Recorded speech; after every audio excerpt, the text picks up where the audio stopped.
You know, several years ago, Nobel laureate Dr. Daniel Kahneman wrote a book called Thinking Fast and Slow. It's a great book. And it's the first place that I heard about this psychological principle called priming. Now, priming is used all the time in advertisements and restaurant menus and so on. But the experiment that interested me so much was this prediction that scientists could make.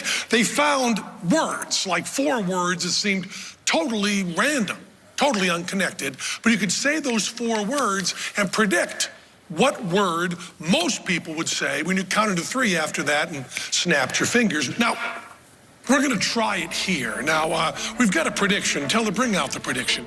Here's a prediction. We can't change it now. And I've got 4 words I'm going to say. Now, listen to them carefully, but don't react to them. Just let them wash over you. Just kind of relax and just feel them. And then I'm going to count to 3, snap my fingers, and say the first word that happens to pop into your head. Now, don't try to outsmart me because you'll be successful. Just let it wash over you and then just say the first word that pops into your head. Don't try to think what I'm trying to get you to say. Just let it work for you.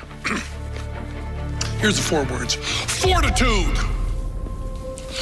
Donut. Low wire. Vermont. 1, 2, 3.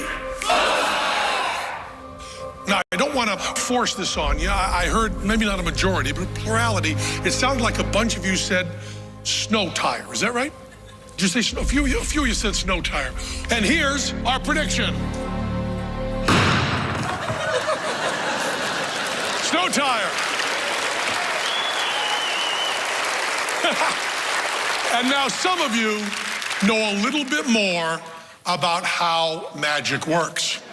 Now, theoretically, what I just did was use mentalism and psychology to influence your minds, to get you all to think of one thing that we were ready to drop from the ceiling. It's very unlikely that we also had a garbage truck and a unicorn up there waiting to drop. So getting the people to say snow tire was really some kind of miracle. Or was it? Now, here's a little behind-the-scenes info. It's very hard for mentalists to appear on Fool Us because our rules prohibit 2 things that make a lot of mentalism work. One technique is something called pre-show. That's when a magician does research or talks with members of the audience before the show, gets information that he or she uses later to pull off a trick. Another technique is called stooging or plants.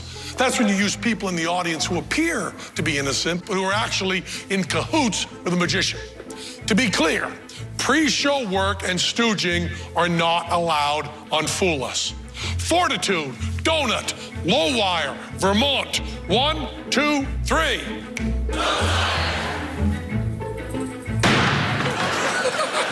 We can do this all night.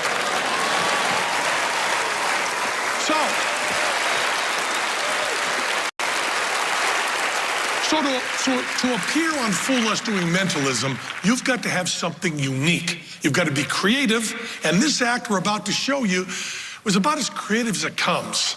It's from that hotbed of magic, Belgium, a guy named Yo and his mind-reading chicken named Curry.